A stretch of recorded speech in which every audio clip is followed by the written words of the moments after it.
Previously on Alan Wake, I'm hunted by the law. Sheriff, Wake's running. I'm giving chase. Are you seriously telling me that writer just took out my deputies? A thriller I supposedly wrote is coming true. The genre of the story seems to be shifting. It's turning into a horror story. I was told that Alice had been kidnapped, but that was a lie. We don't have his wife. We don't know where she is. Her purported kidnapper was eaten up by the dark presence before it attacked me.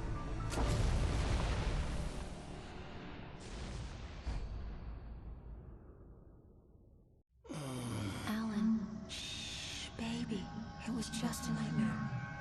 Alice. There you go, Alan. Hartman. I fell. I had to give you a sedative. Don't fight it. You went through another rough period.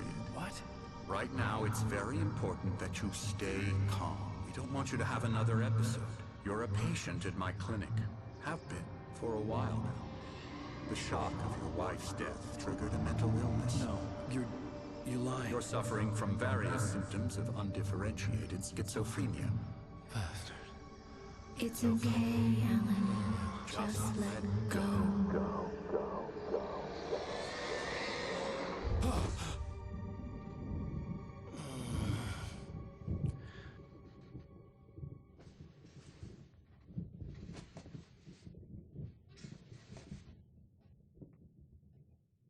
I felt groggy. Whatever Hartman had bumped in me was making me numb. I felt like this was happening to someone else. Someone I was watching on television. I couldn't think. Couldn't focus. The door was locked. I was a prisoner here.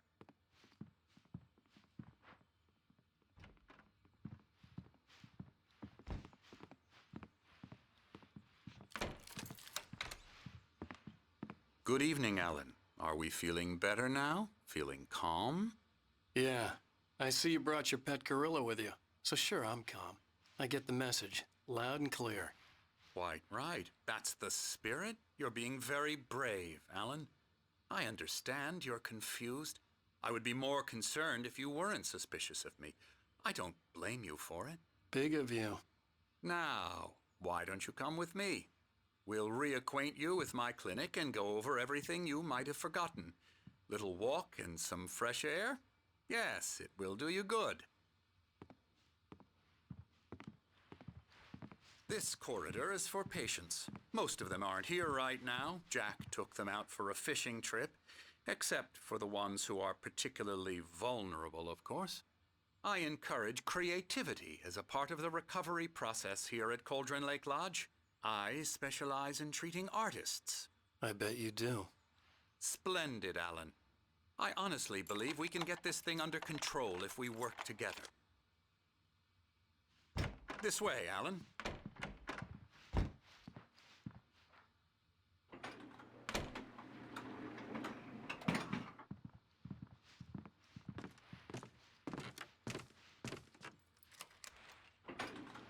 Now, Alan, from past experience with you, I know I need to get right into the heart of the matter as quickly as I can after an episode.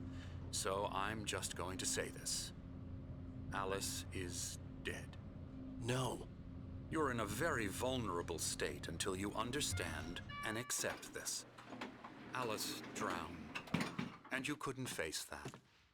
You're suffering from hallucinations, paranoid delusions, unusual thinking, an obsession about light and darkness, a feeling that everything revolves around you, your thoughts and dreams.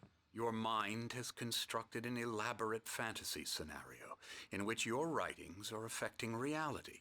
She has been kidnapped and supernatural forces of darkness are trying to stop you.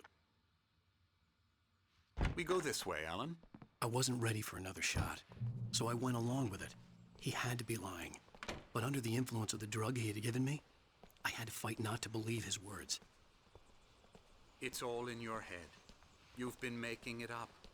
Apart from the tragic accident with your wife, no one has been killed.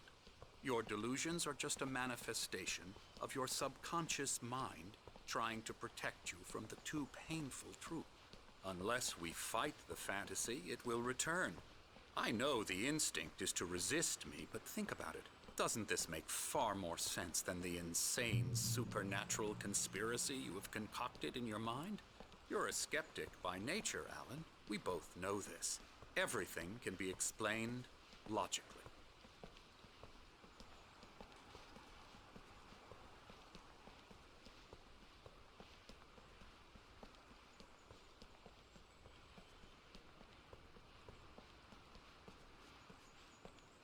I never get tired of this view. Very inspiring, isn't it? Cauldron Lake spread below us. I could see Mirror Peak on the other side of the lake. I thought I could make out the spot where Diver's Isle had been when I arrived with Alice. Now there was nothing but waves. It seems there's a storm coming. Funny, I don't recall there being a mention of that in the weather forecast. Well, no matter. This way. Follow me. Alan, what I'm telling you is good news. Right now, we're in control. Every time you have a relapse, it gets more and more difficult to resurface from the dark depths of your imagination. Not surprising, considering your profession.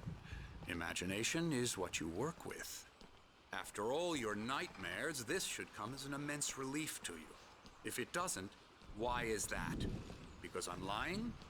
Or because you don't want to admit that you're not well? It's very natural for you to think of me as your enemy.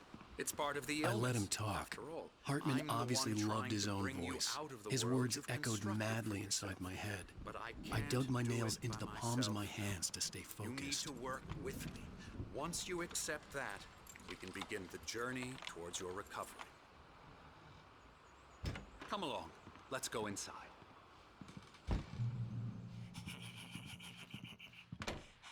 Here's the entrance to the office wing. That's for staff only. You were impressed by my trophies when you first arrived here. I do love to hunt. The great outdoors, man versus nature. It's wonderful stuff. Pretty damn wonderful, yeah.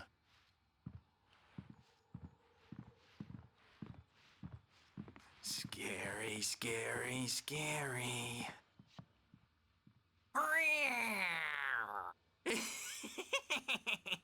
Emerson.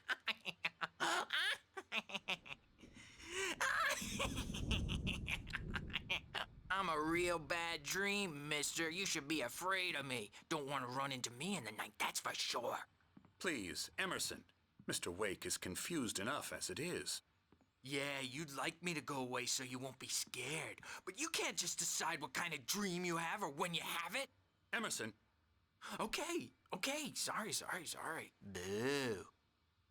That's Emerson. We're actually making some progress with him, I'm happy to say. He works on Elbow video strike. games. Ooh, yeah. It's trash, of course, but it does I'll get involve him some to the head. small creative effort, which makes him receptive to my therapeutic methods. No kidding.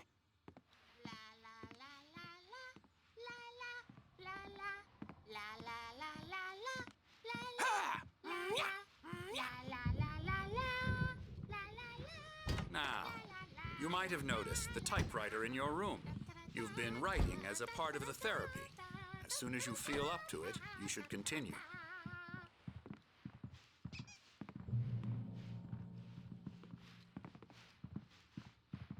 My rheumatism's killing me. There's a storm coming. Oh, what a storm. I hope it wipes this place off the face of the earth. And these two are the Anderson brothers, Odin and Thor. They had how should I put this? A heavy metal band in the 70s and 80s called Old Gods of Asgard. They even adopted new first names to complete the image of Viking gods. After the band broke up, they lived on a farm nearby. They are, well, in advanced stages of dementia. They're well cared for, TLC and all that. There's nothing more that can be done. I'm afraid that the rock and roll lifestyle has left its mark. Oh, that won't do. I'm so sorry to cut this short for now, Alan. The power has been acting up. I'd better go check on it. We'll continue this soon. Meanwhile, when you feel up to it, return to your room and try to write. It really is for the best. don't you think? I'd like to bash his head in with a hammer. Oh, he'd love to fish out our secrets, but he has no clue. He's not crazy enough.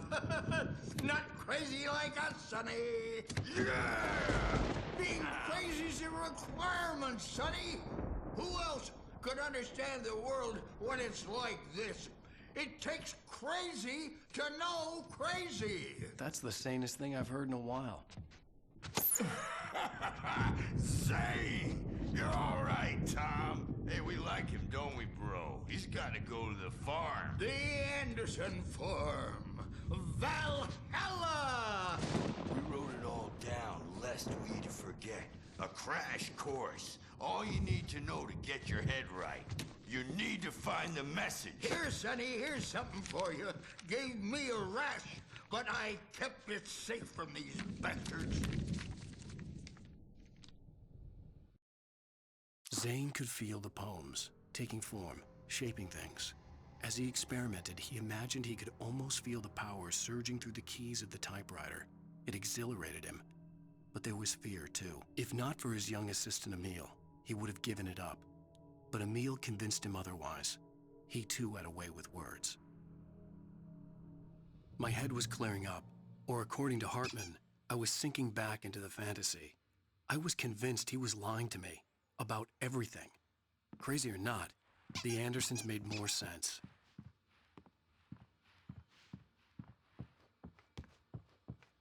Good thing he's not overreacting or anything. Well, he's the boss. I may need a hand here later on, Birch. The storm's bound to make you-know-who jumpy. You know how they get. Gotcha. The doc's got me looking after Wake here, but holler if they get too rowdy. I'll do that, Birch. Hey, Wake, why don't you humor Dr. Hartman and give the writing a shot, huh? Typewriter's in your room. You can get to your room by those stairs, Wake.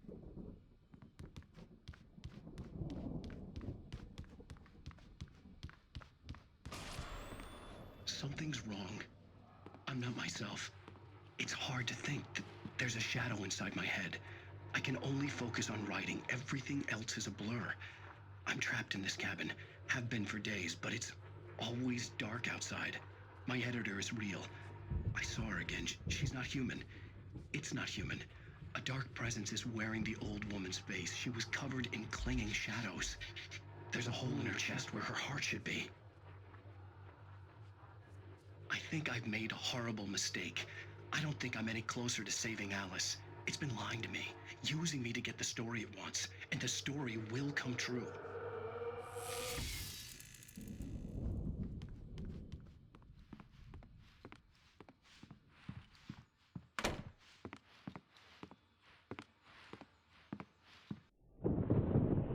The white glare of the blank page in front of me hurt my eyes.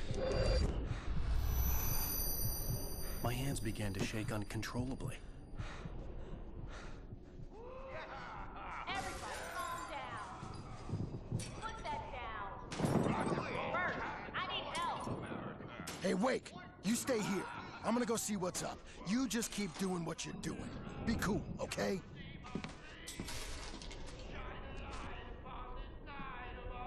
I didn't know what the chaos was all about, but it could be my only chance of getting out of here. I don't know. Hartman had mentioned that the power had been activated. Maybe that was the reason for the generator and the work light on the balcony. The generator hadn't been activated, and there was no key. Hartman kept talking, giving Barry the grand tour, clearly proud of the place. He went on and on about his hunting trophies, and Barry was impressed. But he was here on business. He raised his voice, cut through the monologue. Hey, Hartman, where's Al? Hartman stopped in mid-sentence, annoyed at the interruption. He nodded at the hulking orderly standing nearby. The man smiled and clapped a practiced hand on Barry's shoulder. Unraveling fast, aren't they? Ha ha! Nah! Ah! Ha ha! It's my storm. I'm taking it. We're on a comeback tour, baby. Sinclair looked bad. That wasn't a love tap. The crazy old fart hit her hard. If she was one of Hartman's goons, she had it coming. I could get the key to the office wing from Sinclair. I had to get to Hartman's office. He had taken all my manuscript pages. That's where he'd be keeping them. Maybe you could come out and beat our wrinkled adult diapered asses. Since you're so tough. The photo on the wall caught my attention. In it, the clinic staff was standing outside the lodge. I knew the man next to Hartman. He was the kidnapper. Hartman had been playing me all along. Let me out of here! Hartman, do you hear me? I'm gonna sue your crazy quack ass to shreds! Barry? Ow! About time! Barry! Man, am I glad to see you. We need to get to Hartman's office. It's right next door. You okay? Yeah. I mean, no! The cops found me at Rose's trailer, but they didn't hassle me too much. I'm obviously a victim in this, and I demanded to be treated as such. Or else I'd sue their asses. Speaking of asses, that Fed gave me a real hard time, but I had no clue where you were. That guy's crazy, Al.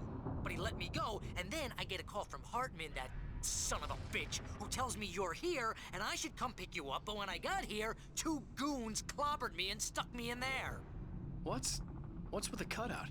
I stole it from the diner to piss off Rose after what she did to us. That'll teach her. Yeah, that's a harsh punishment. Come on, pal, we gotta get going.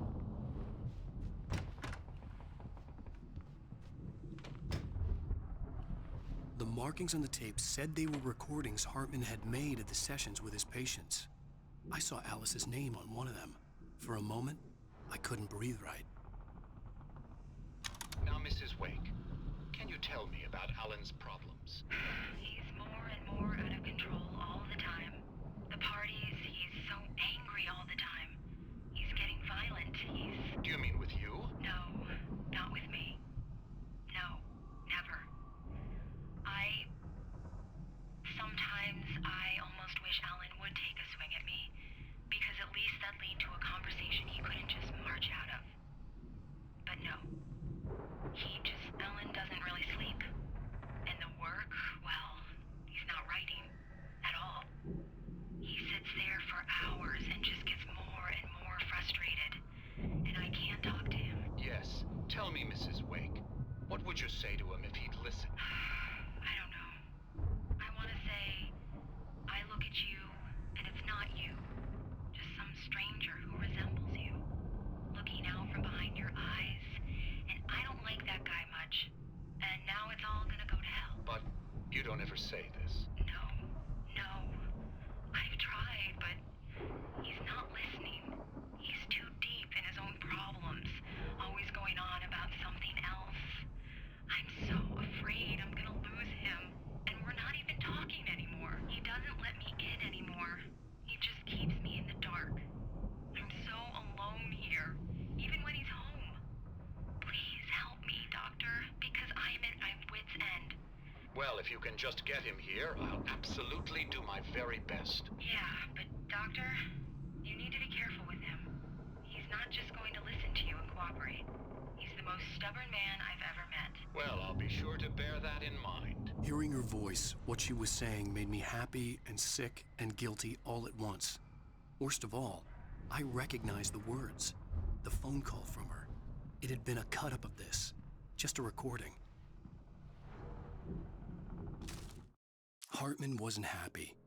Mott could see it in his eyes. He quickly lowered his own. He had made a mess of it, and he knew it. The shame of failure was hard to bear. He hadn't expected Wake to say he needed more time, and he blurted out 2 days, less than Wake had asked for to show him who was in charge. But that wasn't part of Hartman's plan.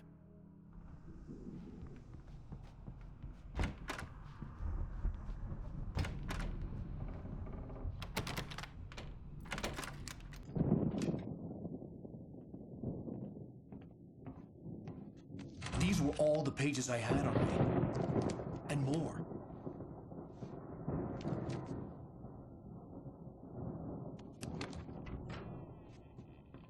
Alan, them, please. You're sliding back into the... Tell me one more lie and I'll shoot you in the face. Ah, well, it was worth a shot. Really, Wake, come on. Let's work together on this. You have no idea... Hartman, shut up! Barry, get out of here. I'll catch up with you. Get a car. Oh, Al, let's just... Go! Wake, listen to me. This is a mistake. Don't you see? Together we can create something absolutely wonderful. With your ability and mine.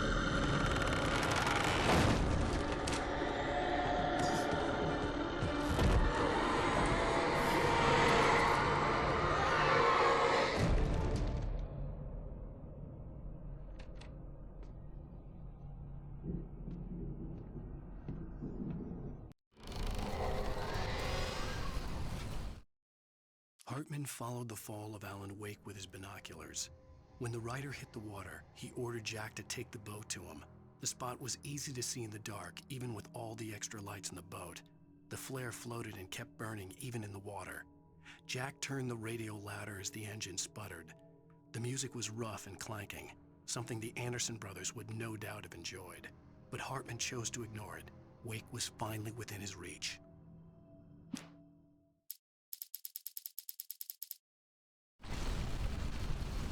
The dark presence would be on me in a moment. I had to find a way out.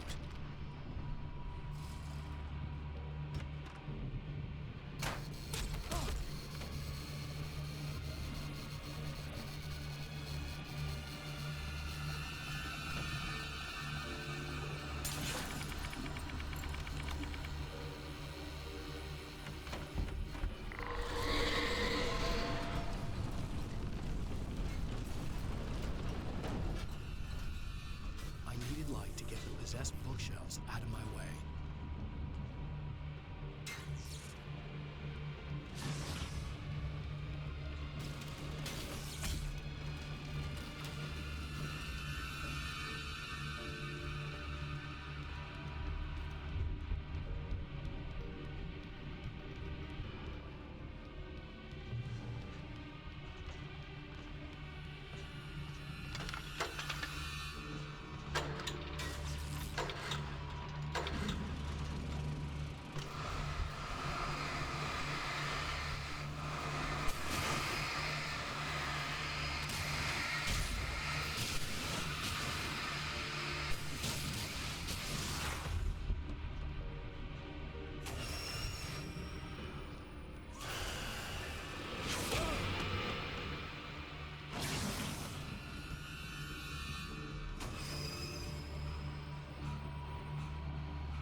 Hartman knew he was no creator.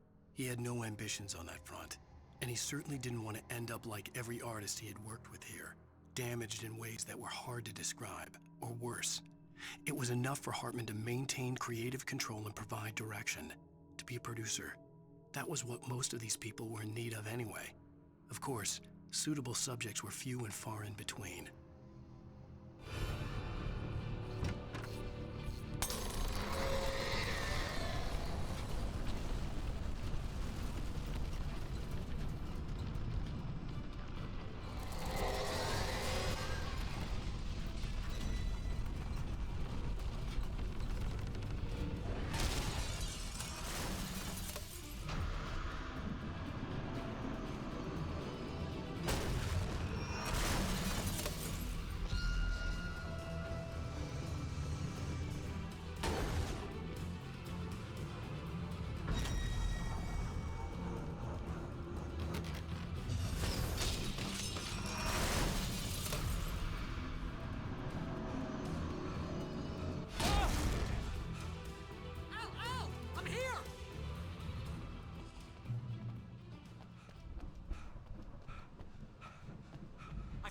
car, but the gate's locked. You're gonna have to go through the hedge maze over there.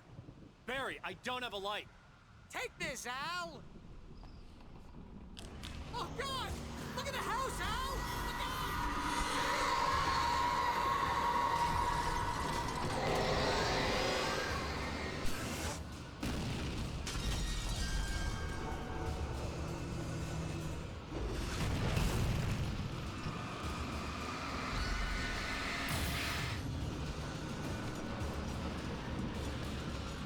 Jeez, Al! Let's get out of here!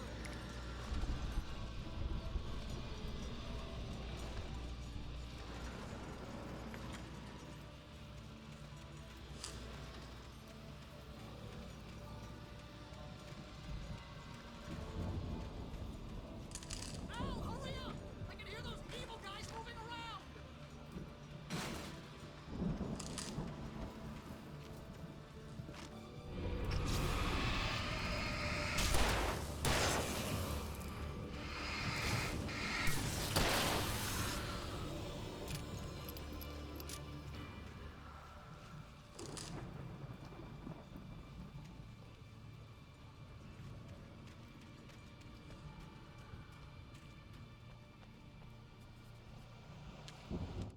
I stared at the Viking paraphernalia that littered the area, surrounding an unlikely centerpiece. A full-size stage complete with an impressive sound system with all the trimmings, including a dragon. It took a special kind of crazy to build something like this in a remote field. When the sky split open with a deafening boom and the music started blasting, it felt strangely appropriate.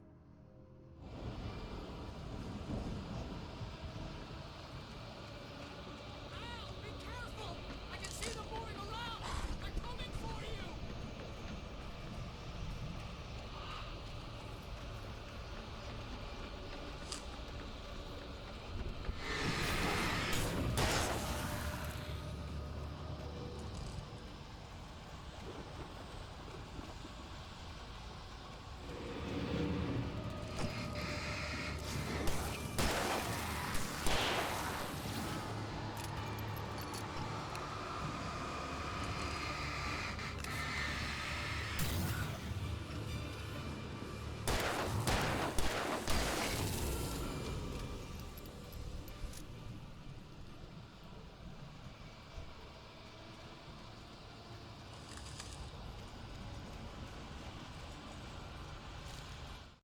Hartman hurried down the corridor. He had disliked leaving Wake when he was surely at his most susceptible to therapy. But this was not an ordinary storm. Wake had been writing, and he had woken something up in the depths of the lake. Now, it was coming for him. Hartman had naturally prepared for a situation like this.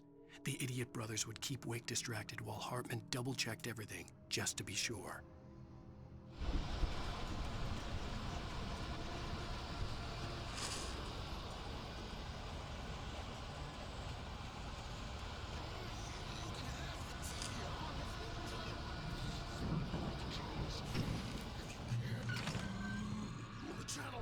Turn it off. We don't want any fighting. It makes people sad.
Mott knew that Wake was smarter than him.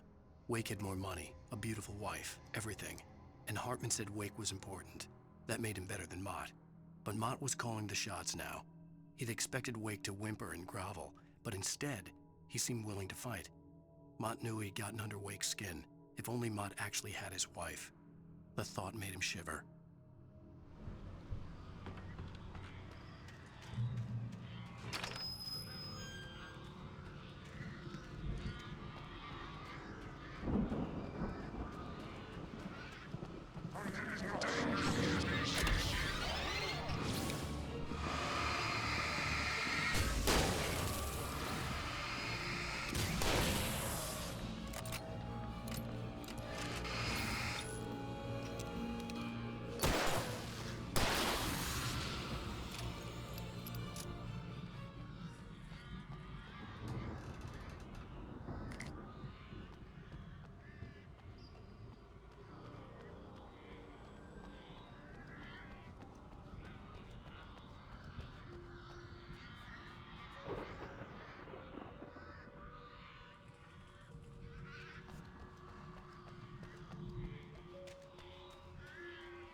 For the moment, Barry was just glad he had survived the fall. He had been separated from Al, and there was no easy way to climb back up. He told himself he'd be okay in the gloomy forest at night. He would just have to wait for a while for Al to find his way down. Barry turned when he heard the heavy footsteps and saw the movement. The man-shaped shadow lunged at him from the bushes, an axe held high. Barry screamed and threw up his hand. The world exploded.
Hartman watched as Wake's features slackened.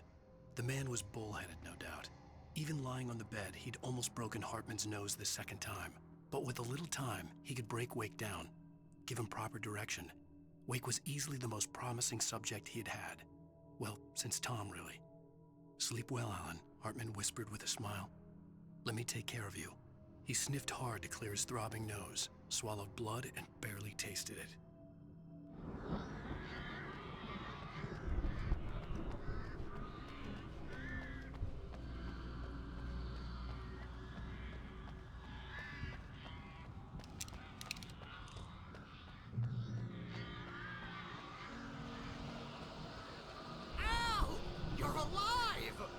Let's get out of here. Can you open this gate? Maybe. Barry. Well, I slammed it shut when the nasty showed up, and the key fits kind of loose in the lock, so, Barry, I'll find it. Don't worry about it.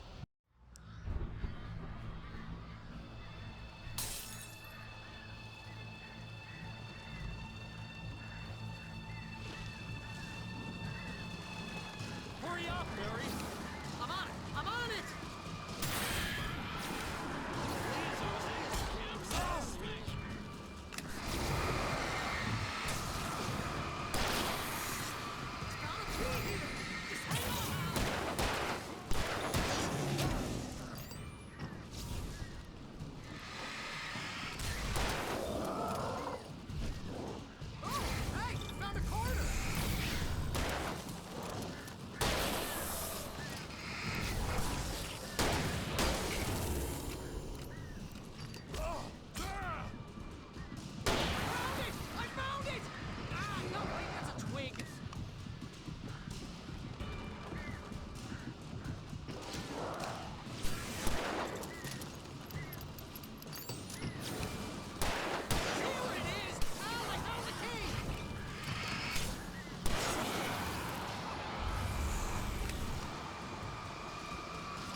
tell me we're headed for the nearest "You're now leaving Bright Falls. Come back soon" sign. We're going to the Anderson farm. I knew you were gonna say something like that. You know what? You owe me big time for this. When this is through, if we make it, I don't care what anybody says, I'm done with darkness. You're gonna buy me a tanning bed as a gift, and I'm gonna live in it.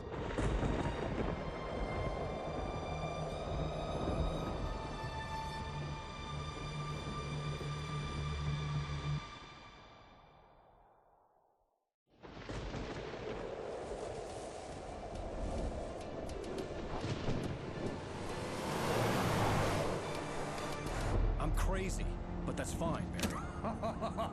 Oh, you got that right, Al. You're barking mad. You are by far the craziest. But maybe that's inevitable when you deal with crazy stuff like this. It helps.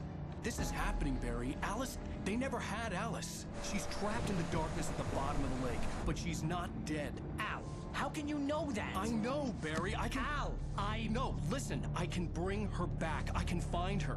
There's something special about this place. The lake, it does something to the works of art created here. It makes them come true. But there's a catch. The dark presence, whatever that thing is, twists it to its own ends. That's why all of this is happening. It's using my manuscript to take over everything. Al, I believe you. It happened to Thomas Zane before, it happened to the Andersons. I believe you. Crazy or not, you're not delusional. Weird shit's going down. That's a fact.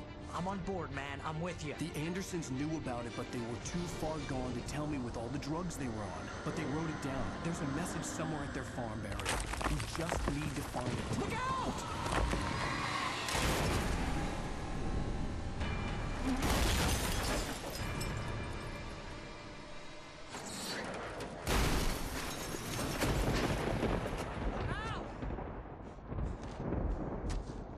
God damn it, Al, talk to me!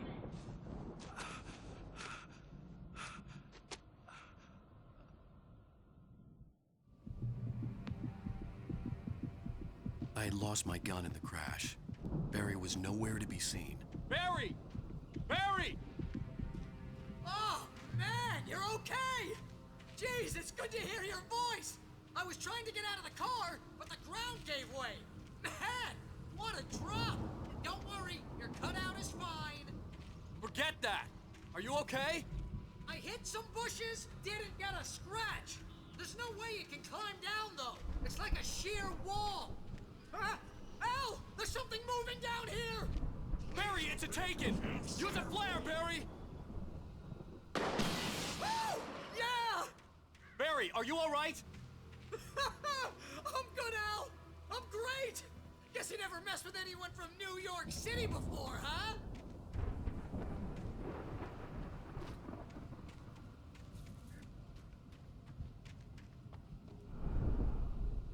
You're gonna have to find your way around to the farm, Al. I'll be waiting. Barry, just wait for me, okay? Al, I'm not staying here. It's suicide. I'm going to the farm. I'm gonna go ahead and secure the area.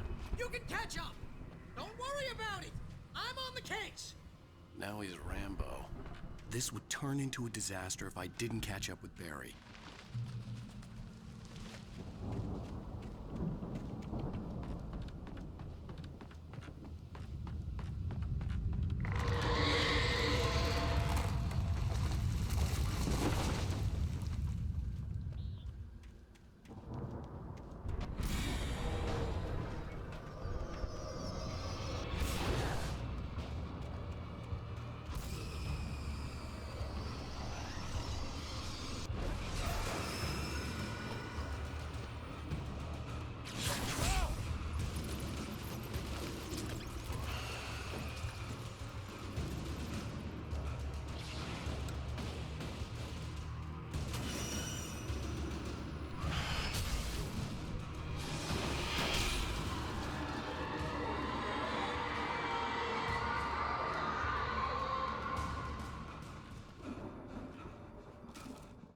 When he stopped the car at the Anderson farm, Walter felt relieved.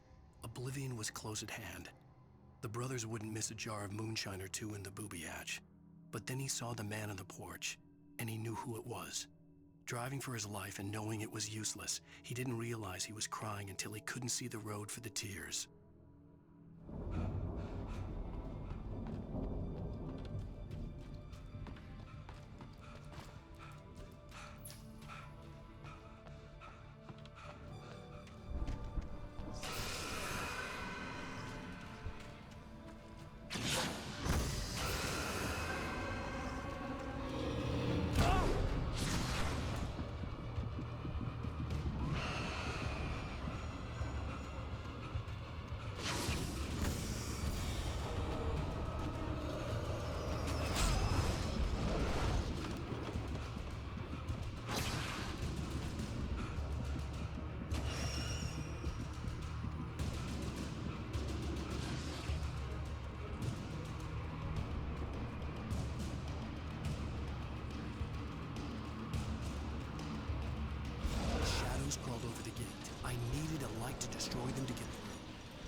Agent Nightingale stared at the passed out rider. The man was sleeping off one hell of a night. Nightingale felt a stab of envy at Wake's oblivion, but he had a job to do. He put the gun to Wake's head and almost became a murderer. His hand shook and his throat felt tight and dry. Biting his teeth, he tried again to pull the trigger. He lost the nerve. Wake stirred. Nightingale would have to settle for an arrest.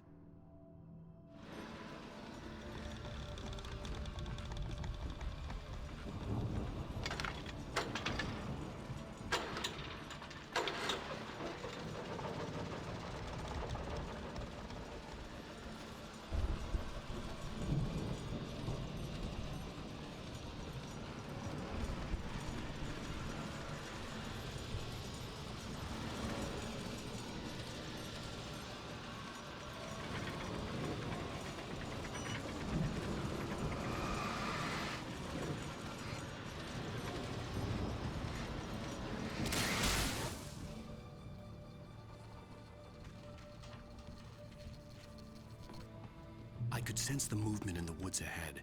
Facing the enemy without a weapon was dangerous, but I had no choice.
A car was driving away from the farm, headed in the same general direction as I was. For all I knew, it was Barry, caught in the consequences of leaping before looking.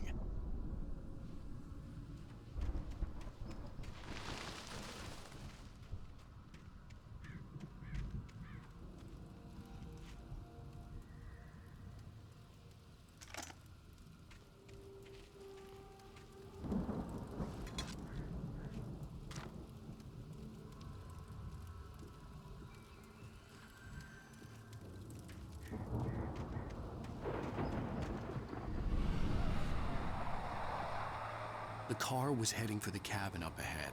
It wasn't far. If it was Barry, I would see the damage soon.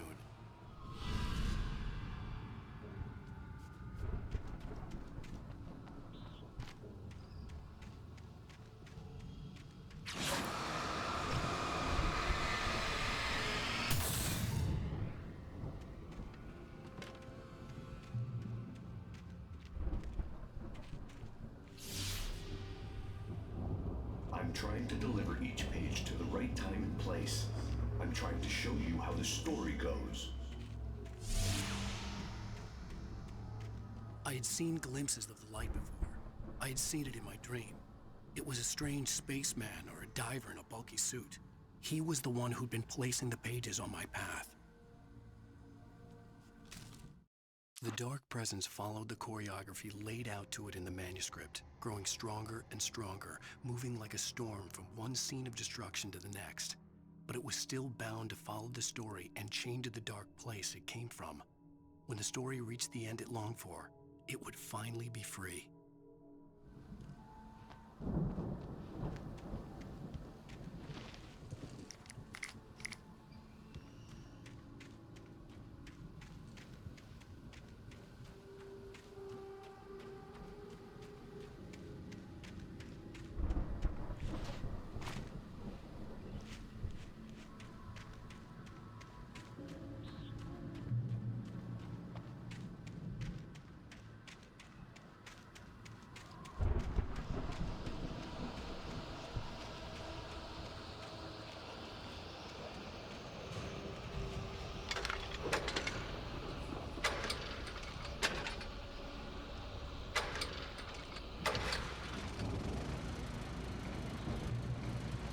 Someone had left a gun behind.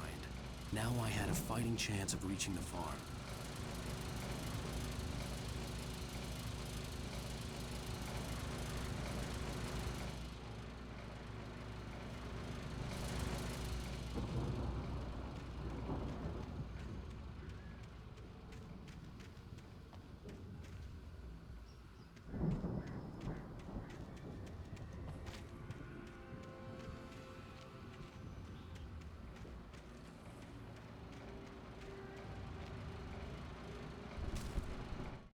The storm raged on as the Anderson brothers walked unsteadily away from the clinic with the other patients in tow, knowing that this time they wouldn't return.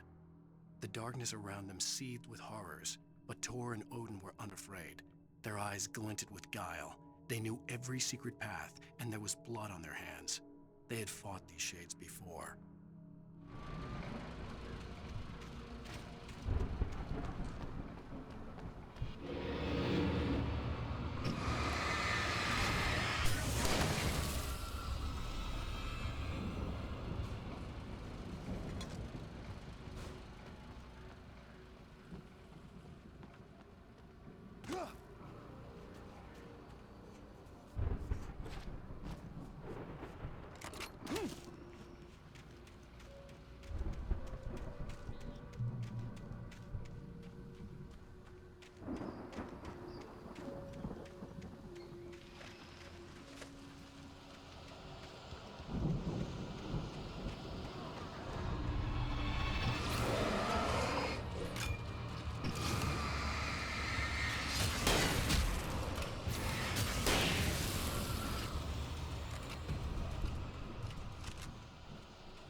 I could see the car, but there was no sight of the driver.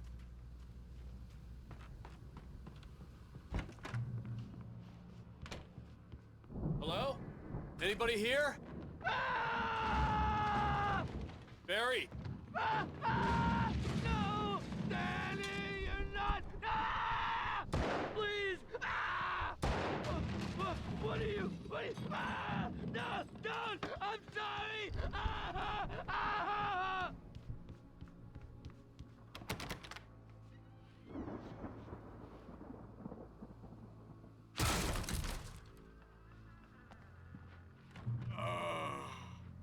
I know you. You were in jail the other day. I went to the farm again for the moonshine, you know? It makes you see. They're not gonna miss it. They're in the loony bin.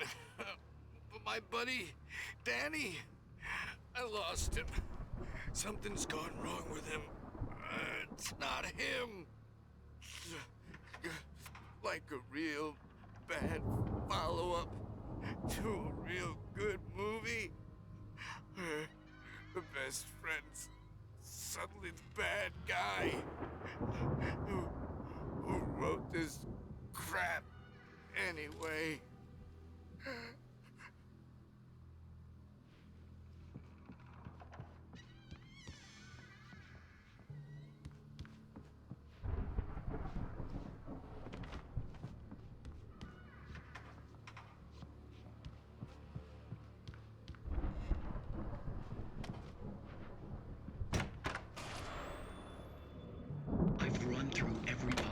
course in my head. If I continue like the Dark Presence wants me to, the story I'm writing won't save Alice. It's a horror story, and it's going to kill her, and me, and everybody in this town. No one will survive. Darkness will consume everything. This is what it's wanted all along.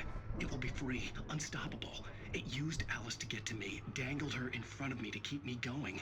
It was never going to release her. I'm going to change this. I'll escape. I've written myself into the story. I'm now the protagonist. This feels like a terrible risk, but it's the only way to save Alice. I'll be bound by the events of the story just as much as anyone else who's been woven into it. The story must stay true for this to work. There have to be victims along the way, near escapes, cliffhangers. In a horror story, it can't be certain that the hero will succeed or even survive. He almost has to die. I'll write my own escape into the story next. I need help. Zane's going to be the one who'll help me. I'll make it happen.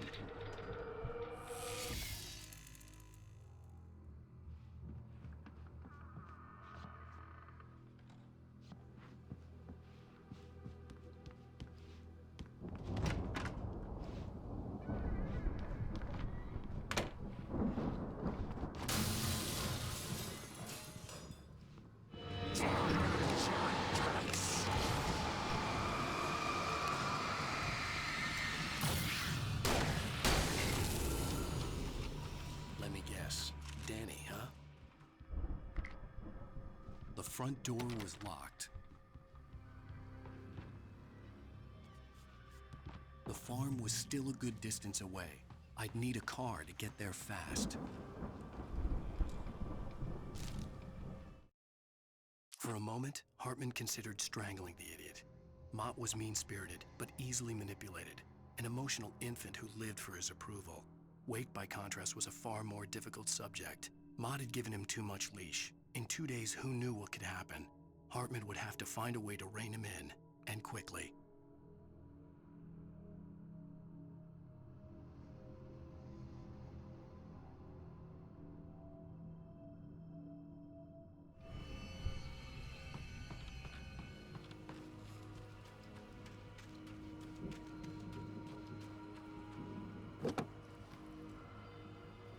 If Barry wasn't up here, he was probably in trouble down at the farm. For a moment, I felt bad for doubting him. After all, I'd made it this far myself. But Barry was Barry.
I'd known the brothers used to be some kind of rock stars, but it hadn't really sunk in until I saw the stage.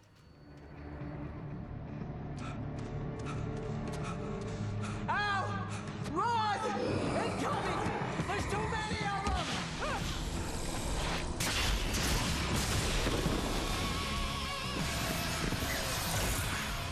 God damn.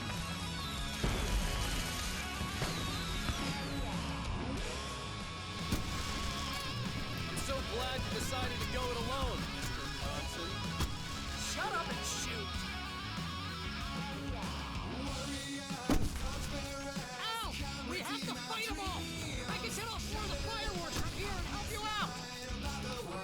Hey, Al! Did you notice there's a lot of rolling stuff around? This place is stacked! Hold on! I'll try to get the stage lights on!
Please, please, please!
Bright Falls, rock and roll capital of America.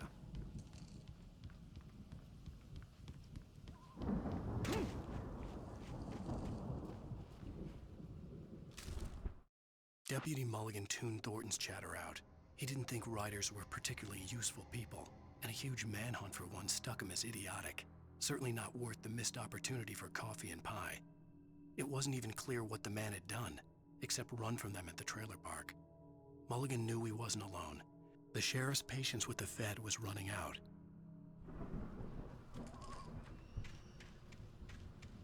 Hey, Al! This way to the farm!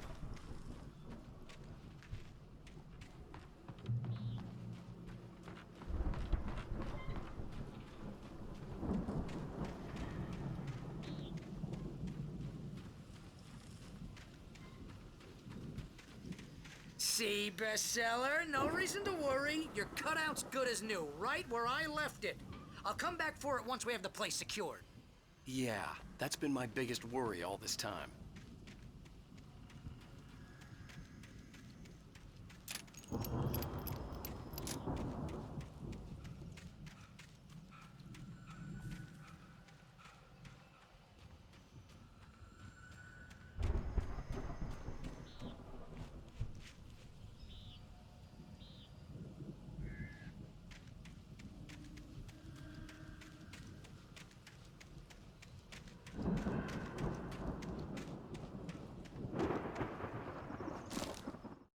As the deputies hauled Wake and Wheeler away, Agent Nightingale eagerly examined the stack of papers Wake had been carrying.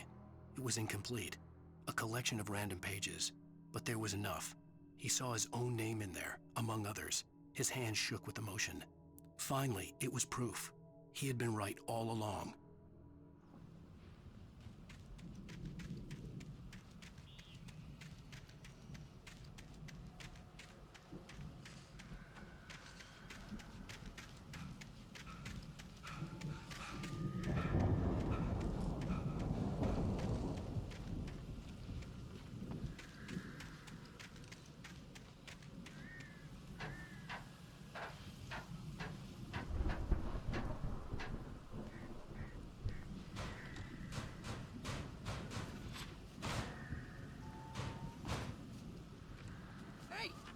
Wake here has something to say. What's that, Al? Ooh, I'm Alan Wake. I'm always right about everything. And if I don't get my way, I'll sulk all day long. I'm always intense and moody. It makes me very attractive and mysterious. Right now, I'm just standing here because I need my best friend Barry to carry me. But that's okay. I can just take him for granted. I think I see what you did there. Yeah, it was pretty good. You want me to do my imitation of Barry Wheeler? No? Thought so.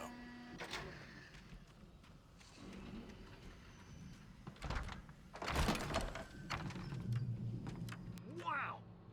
You look at that thing, Al! They really went all out with this Viking crap, didn't they? Look at all this stuff.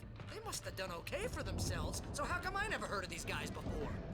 And this from the guy who learned about Ozzy Osbourne through reality TV? Spend a third of our dreams in its soft embrace, somewhere between fantasy and memories. oblivion. Hey, remember when I got you that gig? Your first real writing job, what got you started? Was this one of your episodes? Tonight's episode, The Dream of Dreams. That's by someone else. We join Mr. Jones as he explores the endless dreamscape, only to be brought to a sudden stop by a decidedly mundane situation. A long line of people. Hey, Jones, right? Listen, you're gonna have to wait until his highness over there is... It's 1976. Madness reigns at the Anderson farm. Contrary to all logic, the headiest ingredient of their moonshine is unfiltered water from Cauldron Lake. The Andersons feel like gods. Odin can't stop laughing. He contemplates cutting his eye out. Tor runs across the field, naked, shrieking, hammer in his hand, trying to catch lightning. Their songs have power. Something ancient is stirring in the depths, coming back. The Viking boat looked imposing, almost like a battering ram.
Those geezers had quite a production going on.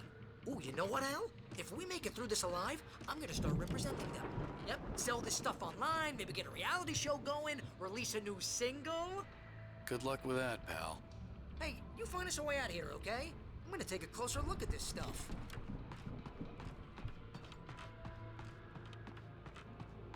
The door was barred from the other side. I'd have to find another way.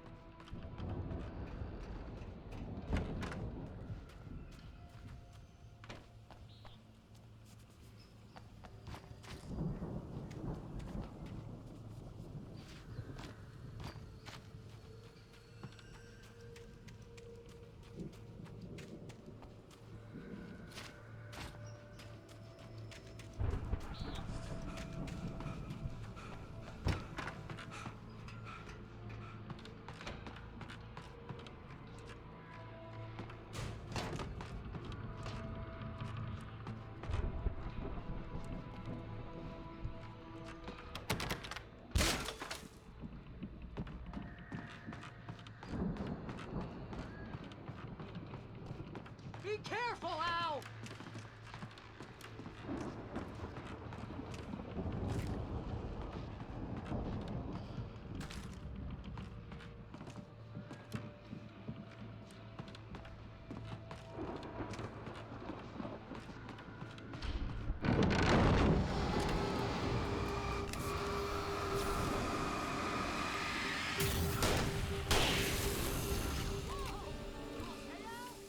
I'm good. Keep your eyes open, okay?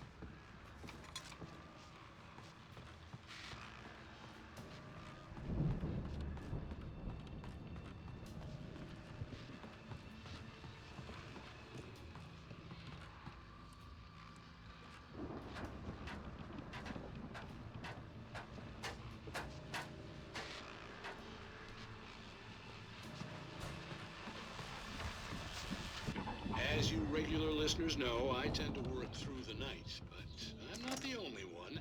Deputies Mulligan and Thornton are taking a couple of moments off their busy schedule to join me here in the studio. Boys, how busy are you now? Deerfest is almost here, isn't it? I bet that keeps you in business. Pretty busy, yeah. Actually, Pat, we've been real busy with other stuff, which concerns an ongoing investigation. I could see the building that had to be the Andersons' home on the other side of the field. It wasn't far now. I wasn't worried about trusting the ramblings of two burned-out geriatric wrecks. They had the goods.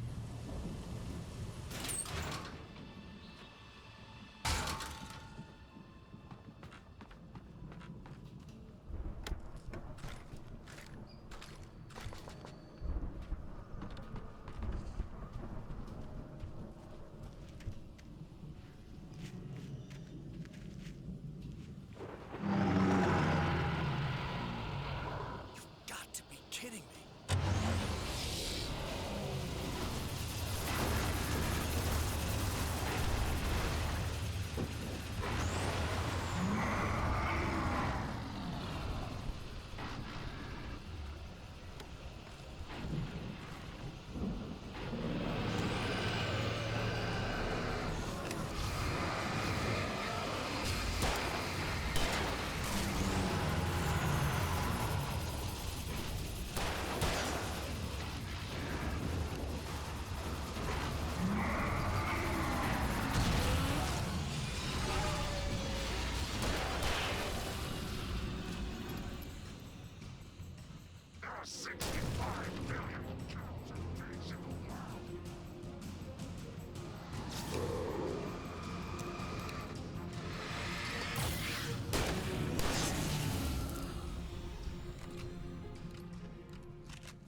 that you out there, buddy?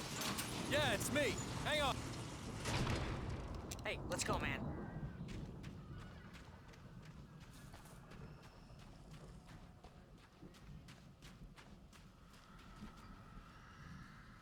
I think we're gonna have to work together to open this gate, Al. Looks pretty heavy. Ah! Hey, I think that's the farm on the other side of the field. We're almost there. This farm is a crazy place for crazy people. We should feel right at home then.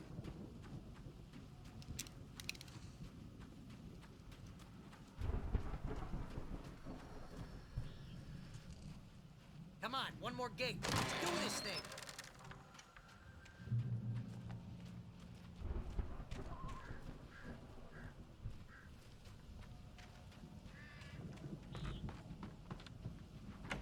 The lights are out.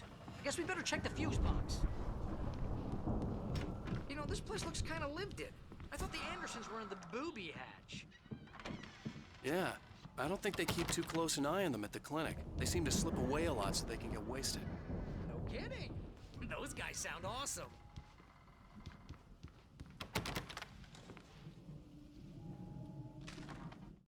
Again, Alice's screams rang in the stillness of the night. I saw myself run toward the cabin, flashlight in my hand.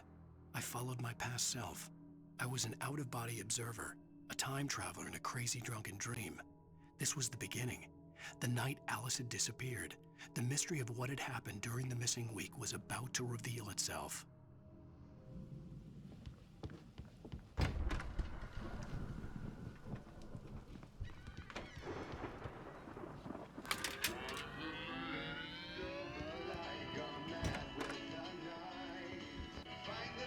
Can you hear that, Al?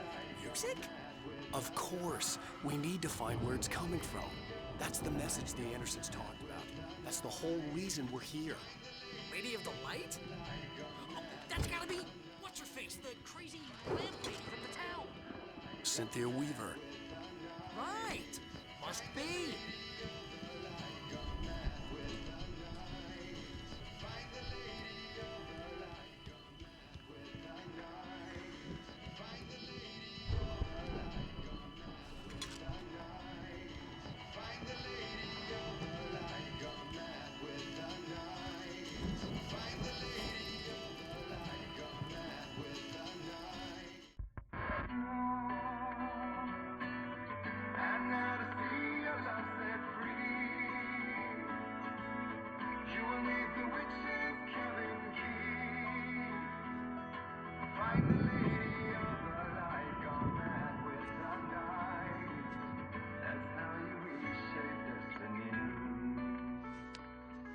Okay. We need to find Cynthia Weaver. We'll stay here for the night and head back to town as soon as it gets light. Hey, Al. Lots of hours before dawn. Might as well get some rest. And by rest, I mean drunk. Come on, Barry, this is... Yeah, what the hell?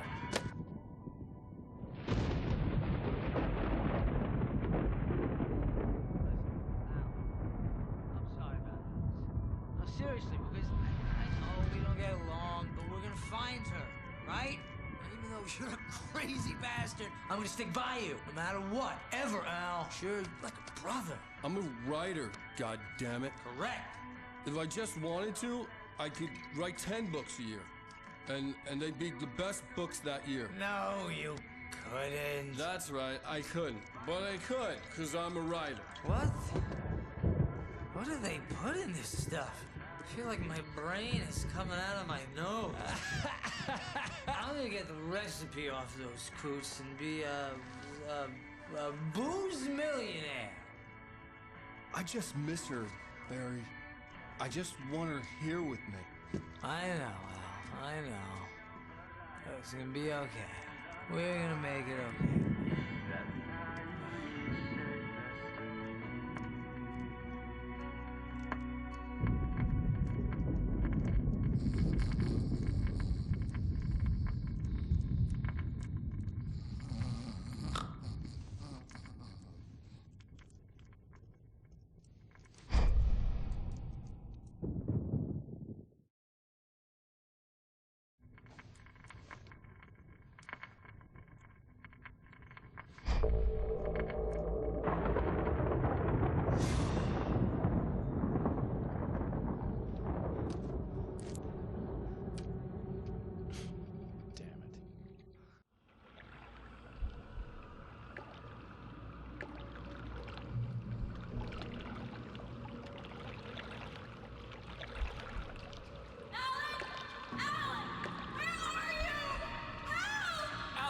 I'm coming!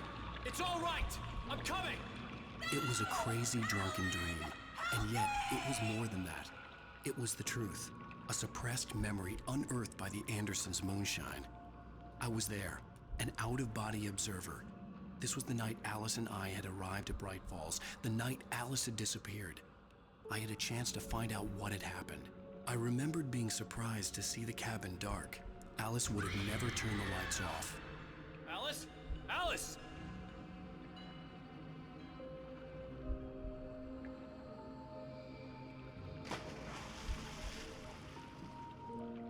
I remembered thinking I caught a glimpse of her form underwater, sinking into the darkness. Diving after her was the last vague memory I had of that night. After that, the next thing I could remember was waking up behind the wheel of the crashed car and finding the first pages of the manuscript.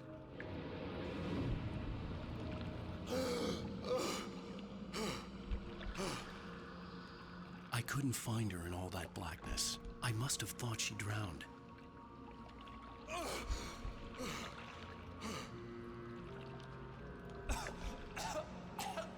Alice! Jagger had Alice, and so she had me. Alice!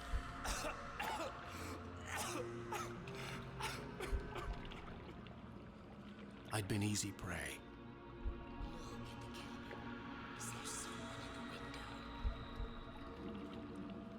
Alice? Maybe she didn't drown after all. Maybe she's inside. Alice! Yes.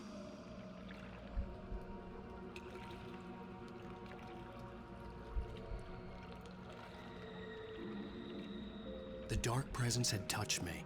She had dug her nails into my brain and used me, made me her puppet.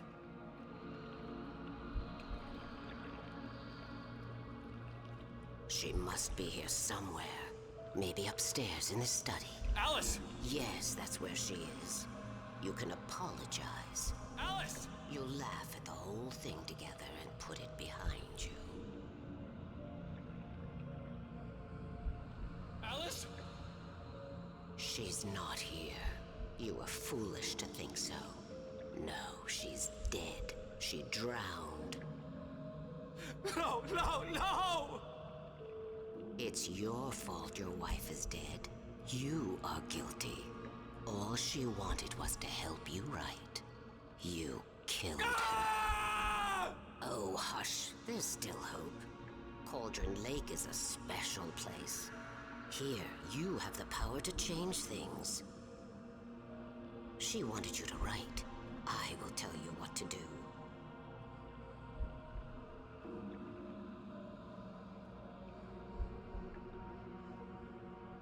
You can write her back.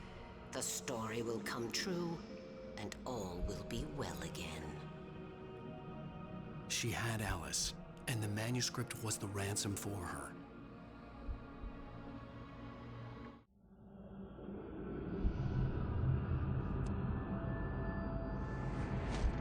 Yes. All right. I'll fix it. I'll bring her back.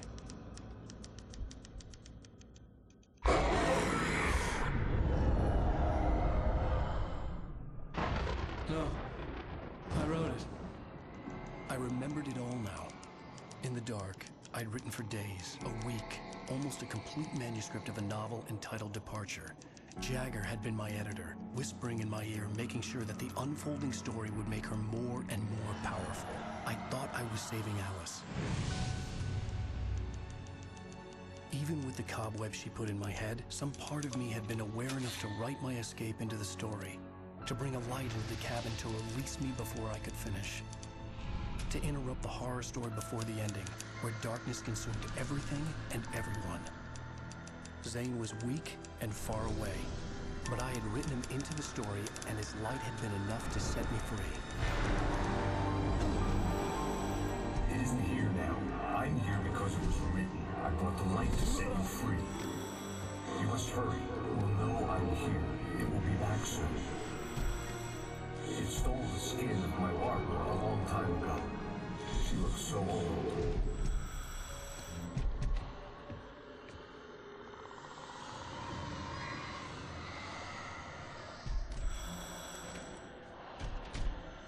I had woken up, confused and groggy, my mind consumed by darkness and fear. All I could do was to escape.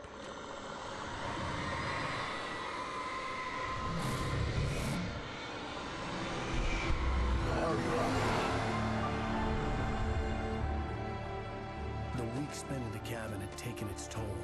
I was barely conscious and fading fast. It had to have cost Zane terribly, thrown him even deeper into whatever dark place he now haunted. But he had managed to weaken the dark presence, kept me safe that night.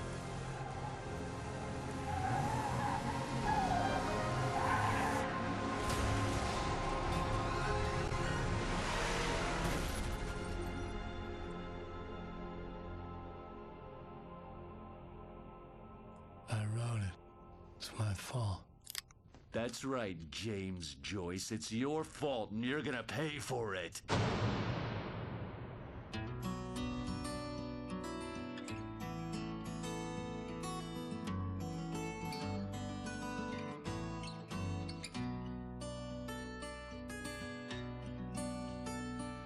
There's an old town road with mystery of Tom the poet and his muse, and a magic lake which gave a life to the words the poet used.